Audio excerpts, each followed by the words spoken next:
శ్రీ గురుభ్యో నమః. శ్రీమాత్రే నమః. మా భక్తి టీవీని ప్రోత్సహిస్తూ ఉన్నటువంటి మా ప్రేక్షకులందరికీ ధన్యవాదాలు తెలియజేస్తూ 26 అక్టోబర్ నుంచి 1 నవంబర్ వరకు గల కాలానికి రాశి ఫలితాలు తెలియచెప్పుకుందాము. ముందుగా గ్రహస్థితులు. కర్కాటక రాశిలో ఉచ్ఛలో ఉన్న గురుగారు ఉన్నారు. సింహరాశిలో కేతు ఉన్నారు. శుక్రుడు నీచలో ఉన్నారు. రవి గారు నీచలో ఉంటూ కుజునితో కలిసి ఉన్నారు. చంద్రుని యొక్క స్థితి నీచలో ఉంటూ బుధునితో కలిసి ఉన్నారు.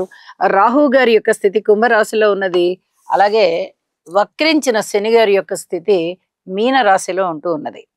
ఇక వారాంతంలోకి వెళ్ళేటప్పటికి చంద్రుని యొక్క స్థితి రాహుతో కలిసి ఉన్నది. అలాగే కుజుని యొక్క స్థితి మారి ఉన్నది. వృశ్చిక రాశిలోకి వచ్చేసింది. గ్రహస్థితులు ఈ విధంగా ఉంటూ ఉండగా గ్రహ సమ్మేళనాల యొక్క ఫలితాలు ఏమిటి అంటే, రవి కుజుల యొక్క స్థితి ఎప్పుడు కూడా చాలా ఉద్రేకమైనటువంటి స్వభావాన్ని చూపిస్తూ ఉంటుంది. అయితే ఇక్కడ రవి గారు నీచలో ఉన్నారు కదా అంటే, నీచలో ఉన్నప్పటికీ కూడా తులలో ఉన్నటువంటి రవి గారికి చాలా పవర్ ఎక్కువగా ఉంటుంది. కాబట్టి ఈ రవి కుజుల పరిస్థితి ఉద్రేకానికే దారితీస్తూ ఉంటుంది. ఏ ఏ రాసుల మీద చూపిస్తుంది ఈ ఫలితం అనేది మనం రాశి ఫలితాలలో చెప్పుకుందాం. అలాగే చంద్ర బుధుల యొక్క పరిస్థితి వ్యాపారాలు అంత సక్రమంగా జరగనివ్వకుండా, అలాగే తండ్రి కొడుకుల మధ్య వివాదాలు కలిగేటట్టుగా ఇట్లాంటి పరిస్థితి కొంచెం కొనసాగేటట్టుగా కనిపిస్తూ ఉంటుంది. ఇది కూడా ఏ ఏ రాసుల వారికి ఈ ప్రభావం ఉంటుంది అనేది ఆ రాసుల్లో చెప్పుకుందాం. ఇక వారాంతంలోకి వెళ్ళేటప్పటికీ బుధ కుజుల యొక్క స్థితి ఎలక్ట్రికల్ అండ్ ఎలక్ట్రానిక్స్ రంగాలలో పనిచేసే వారికి వాటి ఉత్పత్తులు కానీ, వాటి వ్యాపారాలు కానీ, వాటి యొక్క వినియోగం కానీ, ఇలాగా వాటితో ఎక్కువగా ఎవరైతే బంధంగా ఉంటారో వారికి ఆ వృత్తి ఉద్యోగ వ్యాపార వ్యవహారాలలో బాగుంటుంది అని చెప్పచ్చు. అలాగే చంద్ర రాహువుల యొక్క కలయిక మానసికమైనటువంటి అస్థిమితానికి దారితీస్తూ ఉంటుంది. ఇక దృష్టుల విషయానికి వచ్చినట్టయితే గురువు గారి యొక్క దృష్టి చంద్ర బుధుల మీద పడుతోంది. వైజ్ఞానిక పరమైనటువంటి అంటే విజ్ఞానం ఎక్కువగా పెంపొందింపబడేటటువంటి కాలంగా తెలియచెప్పచ్చు ఈ బుధుని మీద గురువు గారి యొక్క దృష్టి. అలాగే ఉచ్చ గురువుకి చాలా అద్భుతమైనటువంటి లక్షణాలు ఉంటాయి. అవన్నీ కూడా ఇప్పుడు చాలా చక్కగా అమలు పరచబడుతూ ఉంటాయి. ఏ ఏ రాసుల వారికి చాలా బాగుంటారు గురువు గారు అనేది ఆ రాసుల్లో తెలియచెప్పుకుందాం.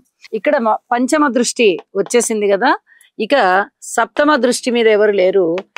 గురువు గారి యొక్క నవమ దృష్టి శని గారి మీద పడుతూ ఉండడంతో మీనరాశి వారికి ముఖ్యంగా ఇది చాలా బాగా పనిచేస్తుంది అన్నమాట.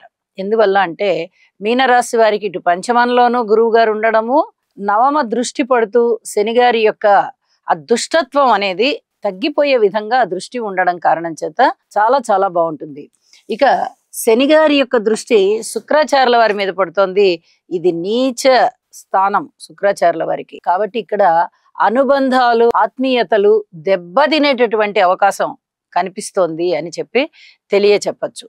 ఇక వీటికి ఏ పరిహారాలు చేసుకుంటే బాగుంటుంది అనేది మనము ప్రతి రాశికి విశ్లేషణ చెప్పుకుంటూ పరిహారాలు కూడా తెలియచెప్పుకుందాము. వృశ్చిక రాశి వారికి ఈ వారం రోజుల కాలంలోనూ చంద్రుని యొక్క గమనము బాగుంది. గురువు గారి యొక్క సంచారం నవమ స్థానంలో చాలా చాలా బాగుంది. అలాగే ఏకాదశంలో శుక్రాచార్యుల వారి సంచారం బాగుంది. 3 పెద్ద గ్రహాలే మీకు అనుకూలంగా ఉన్నాయి అంటే మీకు అనేక రకాలుగా ఉపయోగకరమైనటువంటి పనులు ప్రారంభమవుతున్నాయి, ఫలితాలు ప్రారంభమవుతున్నాయి అని అర్థము. అంతేకాకుండా ఎప్పుడైతే గురువు గారి యొక్క 5వ దృష్టి వృశ్చిక రాశి మీద పడుతోందో అనేక రకాలుగా ఇక్కడ మంచి ఫలితాలు ఉన్నాయి. పిత్రార్జితం చేతికి అందడానికి అవకాశం ఉంది. అలాగే తండ్రి గారి యొక్క సహాయ సహకారాలు బాగుంటాయి. వారికి ఏదైనా అనారోగ్యం ఉన్నా కూడా తగ్గిపోయే విధంగా ఉంది. మీకు ఆత్మవిశ్వాసం పెరిగేటట్టుగా ఉంది. పూర్వజన్మలో మీరు చేసుకున్నటువంటి పుణ్యం ఏదైతే ఉందో అదంతా ఇప్పుడు మీకు అమలులోకి వచ్చి చాలా చాలా పనులు అయిపోయేటట్టుగా ఉన్నాయి. అలా అయిపోవడానికి ఏమేమి పనులు ఉన్నాయండి అంటే అది మంచి విద్య రావచ్చు, ఉద్యోగం రావచ్చు, వ్యాపారం పెట్టచ్చు, వివాహం జరగచ్చు, సంతానం కలగచ్చు, ఇలా అనేక విధాలుగా కీర్తి ప్రతిష్టలు రావచ్చు, ధనము రావచ్చు, స్థిర చరాస్తుల వృద్ధి జరగచ్చు. ఇలా అనేక రకాల అంశాలలో మీకు చక్కటి అభివృద్ధి కనిపిస్తుంది అని చెప్పి తెలియజేస్తూ ఉన్నాను. అలాగే ఊహించని విధంగా లాభాలు కూడా చాలా బాగున్నాయి. అయితే అన్యోన్యత విషయంలో మటుకు జాగ్రత్తగా ఉండండి. ఇది పూర్తిగా చెప్పదగ్గ సూచన.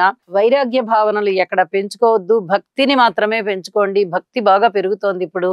అలాగే వాహనాలు నడిపే విధంలో కొద్దిగా జాగ్రత్తలు పాటించండి. ఏవైనా స్థిర చరాస్తుల అభివృద్ధి కోసం ఏవైనా అమ్మకాలు పెట్టుకున్నారంటే 1కి 4 సార్లు ఆలోచించి పెద్దలతో కూడా సంప్రదించి నిర్ణయం తీసుకోండి అని చెప్పి మరీ చెప్తూ ఉన్నాను. కుటుంబం బాగుంది. అన్నదమ్ముల యొక్క సహాయ సహకారాలు అంతంత మాత్రంగా ఉన్నాయి. మాతృవర్గ రీత్యా ఓర్పు కలిగి ఉండవలసినటువంటి కాలము. సంతాన రీత్యా మీరు ఎటువంటి నిర్ణయాలు చేయవద్దు అనేటటువంటి కాలము. అలాగే రుణభారాల విషయంలో రుణభారాలు తగ్గే విధంగానే ఉన్నాయి. ఇంకొక విషయం ఏమిటి అంటే ఎక్కువగా వివాహాది శుభకార్యాలలో పాల్గొంటారు మీరు. మీ ఇంట కూడా శుభకార్యాలు జరిగేటటువంటి పరిస్థితి ఉంది. ఉద్యోగ జీవితంలో సంతృప్తి ఉంటుంది. కార్మికులు, కర్షకులు, నేత పనివారు, చేతి వృత్తుల వారు ఇత్యాది వారందరికీ కూడా చాలా మంచి జరిగేటటువంటి కాలము.